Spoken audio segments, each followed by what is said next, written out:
Pastor's Heart, and Dominic Steele here, and thanks for joining us. In this COVID-19 season, we're attempting to speak to the issue that are front of mind for us.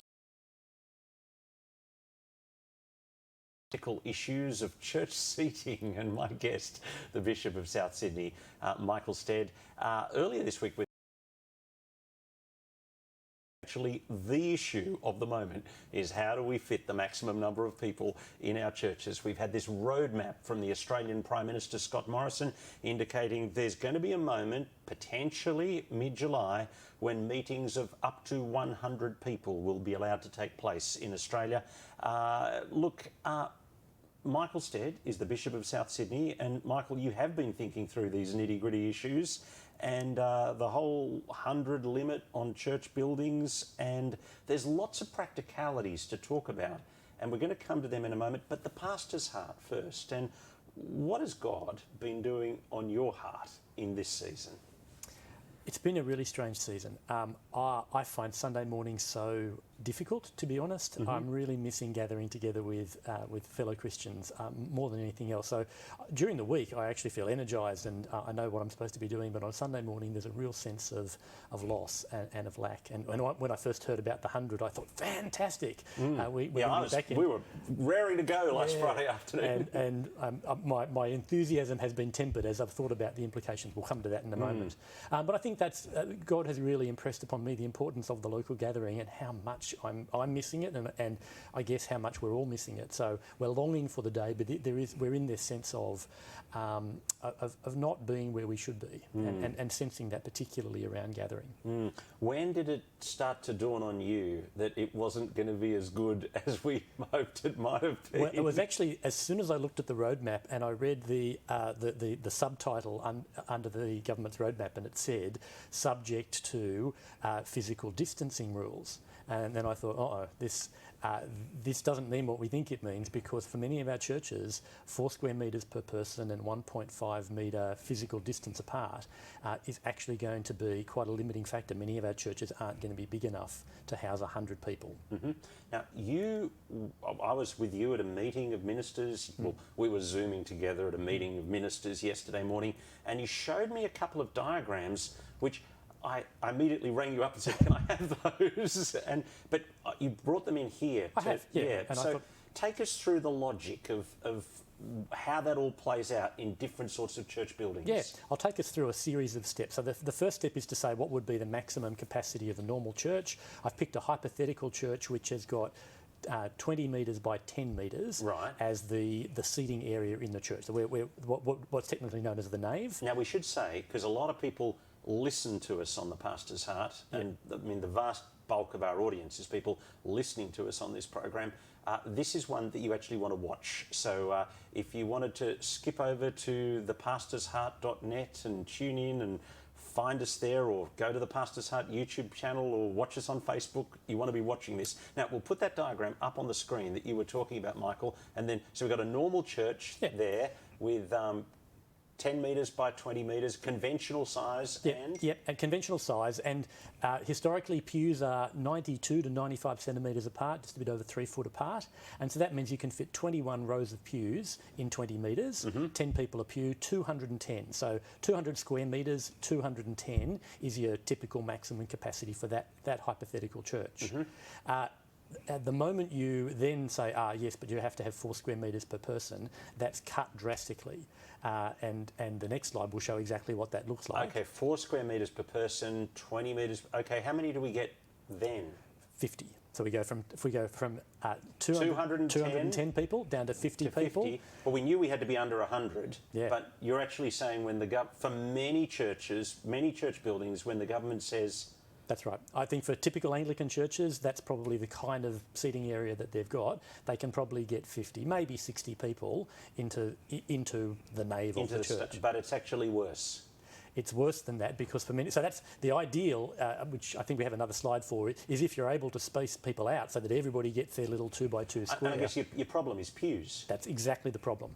That our churches aren't happily like this big empty space where you can space people out. So you've thought of a tessellated idea. How does that work? That's right. So the idea is, if you create a grid of tessellated regular hexagons, sorry about the math.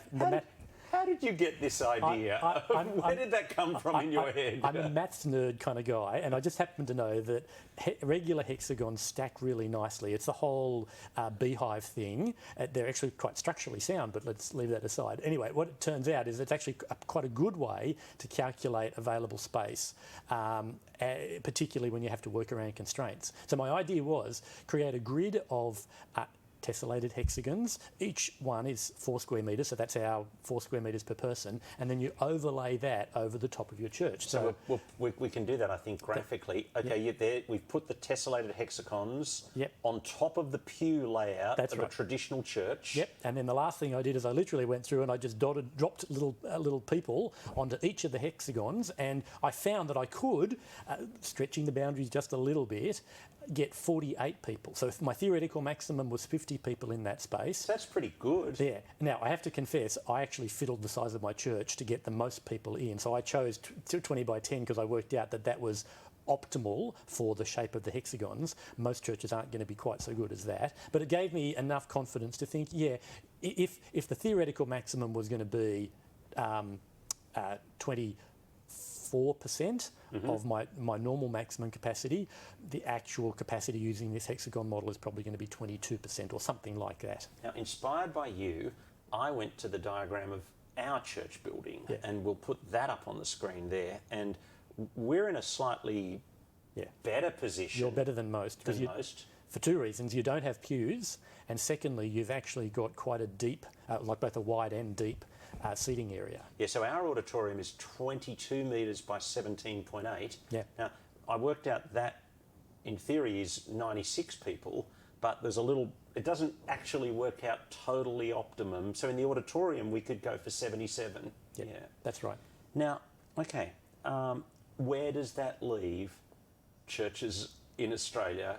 Because this is the future. I mean, how long are we going to be in step 3 for? The answer is nobody knows. But how long do you reckon? Yeah, I don't think that we're going to see a significant return. Like if normal is gatherings of up to 500 people without social distancing, I don't foresee that this side of Christmas. From now until the end of the year, I think we're going to be in some form of step 3. It may be a slightly relaxed version of step 3. Now, you talked to me about this, that we'd stay in step 3 potentially, but there could be variations or tweaks. Yeah. What kind of variations or tweaks? Well, the single most significant thing is the 4 square metres per person rule. If we only had social distancing rules, that is 1.5 metres per person, it turns out you can get almost double the number of people into any given space. So as a rule of thumb, again, tessellated hexagons, 2.1 metres per person, that's how much space you would need to get everybody exactly 1.5 metres apart from one another. So instead of 4 square metres, 2.1 means you'd be able to get 150 in our place, in your current configuration. Right. But I mean, the government probably wouldn't let us, but that's right. But yeah, okay.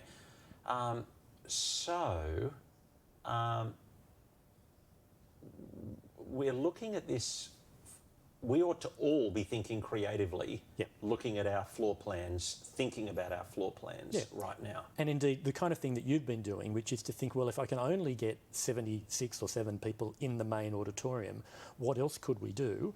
Let me give you the good news and the bad news. So the good news is you can use parts of the rest of your facility. The bad news is you're still capped at 100. So the whole property is capped at 100. Yeah. I was wondering about a church where I was thinking about Drummoyne, where they've got the hall on one side of the road and the church on the other side of the road. That actually works for them because the definition, so a place of public worship is one contiguous property basically, and so if you've got your church and your hall all on the one property, all adjacent to each other, they all count as one place of public worship, even if you've got several buildings. Even if you said, oh, we'll get around this, we'll move people out to the car park because we've got space out there, it all counts as part of the 100. But somewhere like Drummoyne with one on the other side of the road, it's happy days for them. It is. They're happy days because they could actually have 99 people on one side, 99 people on the other, presuming that they had the space within each of those buildings, which they probably don't.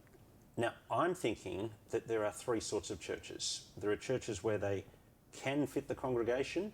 There are churches where they can't fit the congregation. And there are churches where, with a significant rejig, they can fit the congregation. Yeah. And I think that'll probably come down to both building size and congregation size. So large building and a congregation of 75 people, you're probably right. You're probably fine. Worst case scenario, you go to 2 services a day if you had a small building, 75 people. It's when you push up above 100 people who would normally turn up to church, including, and again, the 100 counts everybody, kids included. So that's going to be the problem. So church like us, just under 200 unique individuals across a Sunday. Yeah. For us, it's a rejig. Yeah. So you couldn't go with 2 services because you've got no capacity for visitors to come in, unless you're going to have somebody standing at the door with a little clicker and saying, sorry, 97, 98, 99. Well, we're going to have to do that, aren't we? Because, I mean, another point is check-ins. That's right. So how mandatory are check-ins? Absolutely. So this is what's on the government's roadmap, that you have to do mandatory contact tracing, and the whole reason is that if it turns out that somebody was infectious, they need to be able to say, right, there were 97 people here, we've got to warn them that they need to go and get tested themselves. So you're going to have to get at least a name and a mobile phone number, or a name and an email address from everybody on site. So at the door, somehow that's got to be recorded. So every smart minister right now would be thinking about how to, and actually we should say, if somebody was a budding Christian entrepreneur, and there's an app waiting to be written. There's an app waiting to be written to make that happen for everybody right now, all across the Western world. That's right. And we have to think about ways of doing it on people's own devices, because we don't really want to have everybody touching the same iPad to check in at the door. What we've done, we've worked this out. We've had the conversation with our IT people this morning. We worked out Tidally Avanto's useless on it. OpenBox looked like they might come to the party and do it all right. But Fluoro, with a bit of tweaking, looks really good on this. And so we've worked out QR code with your phone in the foyer, look at the thing, and then you type in your name and address. It remembers your name and address in the cache for next week, and then it prints out a name tag for you on our printer. Which is also good, because the only thing that the people are then touching is their own name tag. So again, we're trying to minimise touching between shared touchings of surfaces. Okay, so everybody's got to check in, and that would be the case, I think, in a sense, because you want to record your groups of 10 that are meeting, your current groups of 10 that are meeting, and your soon-to-be groups of 20 that are meeting in the church building. That's right. The only place it doesn't apply is going to be meetings in private homes. You don't need to do contact tracing there. And the assumption is that if you had 10 people over, you probably knew who they were. But as soon as you've got groups meeting on the church premises of whatever size, you really need to be have a thorough mechanism. So it's not just Sunday, it's going to be the midweek Bible study group of 20 people. They all need to check in, as it were. So change management on check-in. And actually, I think introducing check-ins for a season, 6-month season, that'll be a really, really good long-term benefit plan for our churches. In terms of our pastoral follow-up, to be able to say, look, we know who was here on any given Sunday. We can encourage people who are starting to drop off in their attendance patterns. It'll become much more obvious when we capture that data. So we've got check-ins, rate limiting factors, cleaning, and kids. Let's do kids first. What's your thinking about kids? The issues with kids are, firstly, they're part of the 100, and so you have to allow for them. Secondly, you have to think about whether you're going to have them in church at the beginning. When I was back in parish, we had the kids in at the beginning and little kids program, then they all went out. If the space in the auditorium is the problem, you don't want to do that. I think it's a no-brainer. I think it's a no-brainer. And particularly if one of the issues is touching, you don't want kids all spread a long way apart. That's right. And then they've got to push their way through to get out to go to the program. So I think you're going to have separate, parallel kids programs, and that in one way will actually help with the capacity problem, because if you have, in your case, 25 kids and associated leaders, they're going to be off in a different part of the building anyway, and so you've got your 75 in the auditorium, and you're up to your maximum of 100 already. Okay. Cleaning. Yeah. Because what I was hearing is, if I've got one meeting a week, then probably the virus will have died by next Sunday. That's right. But if I've got more than one meeting in the building, the room, well, per day or per week?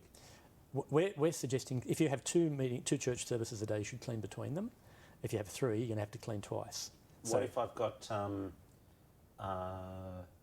one on Sunday and one on Wednesday? Yeah, that should be.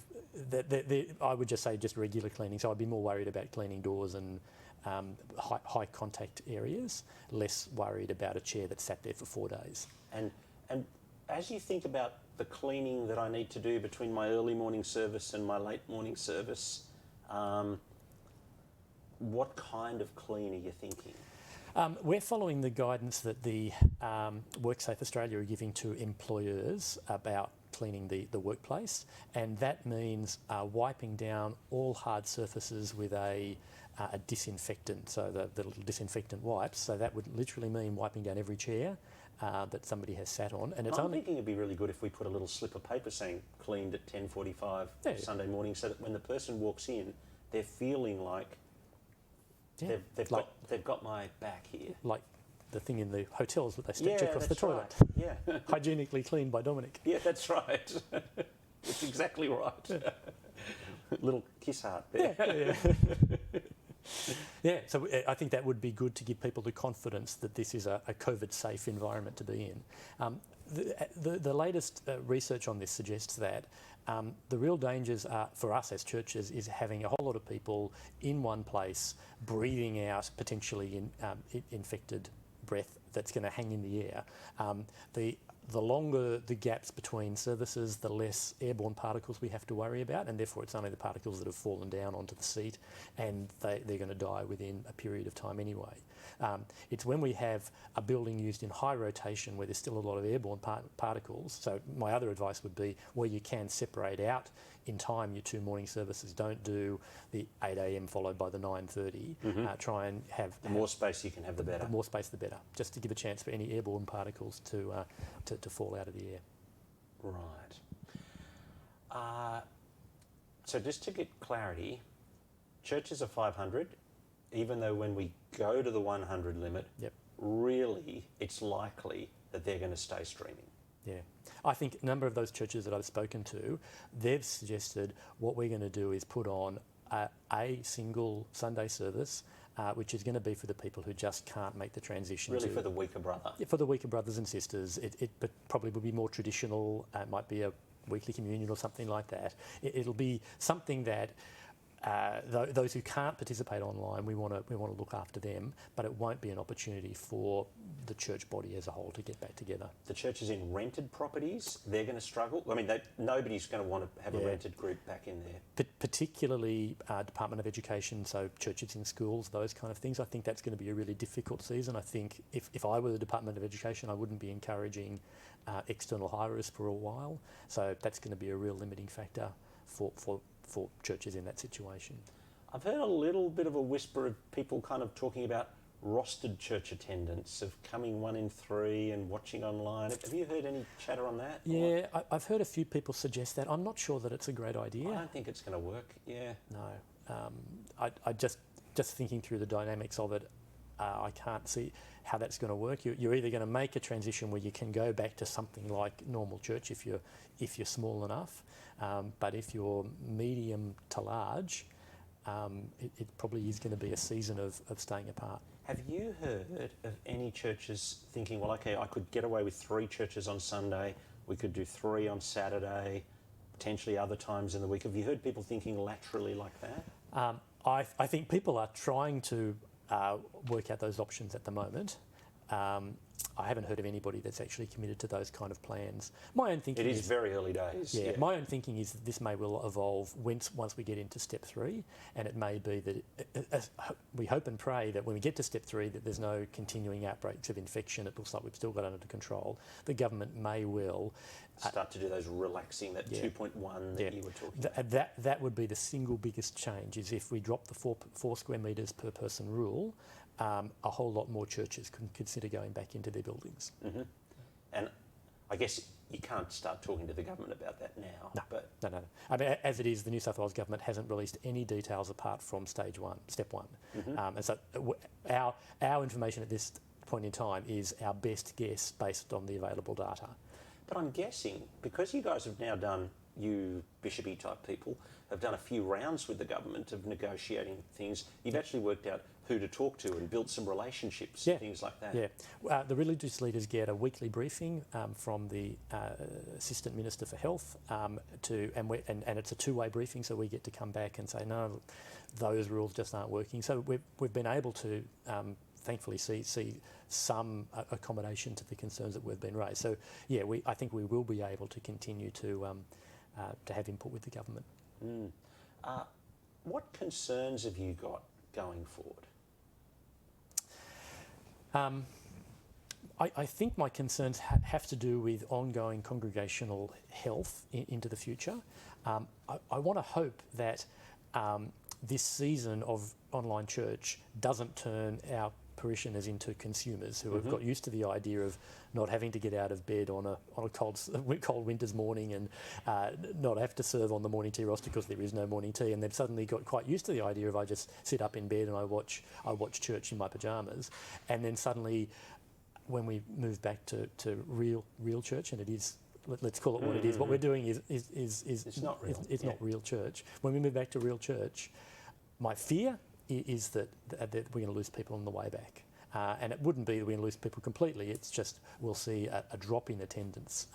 People who used to be there every week, they might be there 2 weeks out of 3. Yeah, I was talking to one of our guys, one of our smart young guys this week, and he said he wanted me to go and look at all of the people whose church attendance has radically improved during this season and say they're going to be the ones you're going to need to watch when the wind back happens. Yeah. There are some upsides right now. Traditionally, with families with kids, usually if mum gets sick, nobody makes it to church. It's interesting, it's not the other way around. But now, you can have a sickness in the household and the whole family can still be there for church, appropriately socially isolated and all of that. So there are some upsides at the moment in terms of attendance, but equally that will be what will drop off first at the other end. Michael, thanks very much for coming to talk to us. My pleasure. Thanks, Dominic. My guest on The Pastor's Heart, Dr. Michael Stead, and we've been talking the nitty-gritty of this new world that we live in together, and we'll look forward to your company next Tuesday afternoon on The Pastor's Heart.